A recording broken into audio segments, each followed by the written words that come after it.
Maayong buntag mga katindero, no? So, mao na lang ginibilin sa ato ang pila man ni 1, 2, 3, 4, 5, 6, 7, 8. 8 na lang gid ang nahabilin sa ato ang 8 ka sako, no? Atong na-harvest. So, 8 ka sako atong na-harvest sa atong melon nga tinanom. So, mao na lang ni siya bilin. Pero napatay kuaunon dito mga upat siguro to kasako na lang, no? Mao to'y last nga harvest na to kay magtanom na mo sila. So kana mga katindero, para mas kusog atong dispose ato ang gipikas-pikas gibaligya na to og tag 5 ang hiwa, no?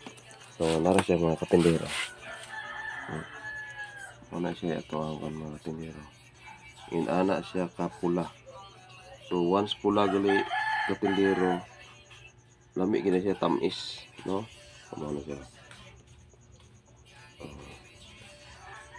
Tamis kay na mga katindero, no? So mga katindero, medyo na damage lang yun gamay ato ang melon, no? Gumikan sa sige ug ulan, apas gita sa ulan, no? Nya di kanim gud siya di ni pwede og masig kaulan mga katindero kay mga humok mo gud imong punuan, no? So di na dayon siya makakuan kay ting-init ba gini siya, no? So at least nakabawi-bawi ra gid pud ta hinuon ato na puhunan, no?